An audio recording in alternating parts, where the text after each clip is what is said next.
News from West Bengal, from Kolkata, on the doctors' protest.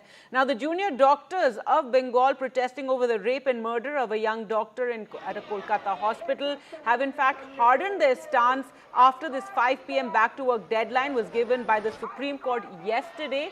Not only did they not or just simply refuse to return to work, in fact, they took out another protest march and gave a counter deadline to the state government today, saying they would hold a sit-down protest outside the health secretariat if certain demands weren't met by 5 p.m., which weren't met. So they are sitting in that protest. They're demanding resignation of the Kolkata Police Commissioner, Health Secretary, Director of Health Education as well. Let's go across to Saurabh now for more. And Saurabh, who's been tracking all these developments, this protest behind you, Saurabh, behind those barricades is where the doctors are sitting, and also the government has reached out to them and said, come forward for talks. So what is happening right now?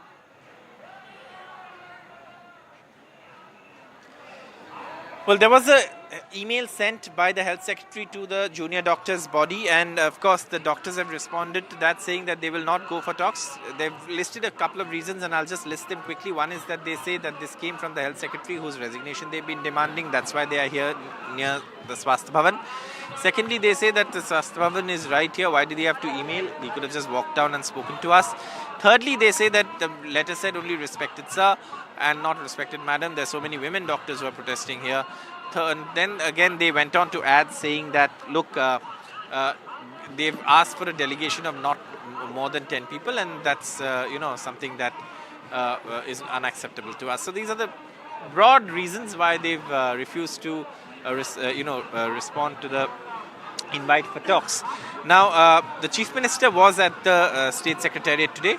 And obviously, the government in West Bengal believes that perhaps if they can solve this with dialogue, that would be the best way forward. However, the doctors say that they're open to dialogue, but at this point have turned down the sort of invite from the state government for dialogue, and have continued their protest in defiance of the Supreme Court order. The Supreme Court, remember, had ordered them to join their work by 5 p.m. It's, of course, way past that deadline, and they've continued to protest and not join work in defiance of the Supreme Court orders. But however, that bit of how the Supreme Court deals with that is something that will be decided by the Supreme Court. The state government sources are telling us that they want to initiate dialogue and try and resolve this with dialogue.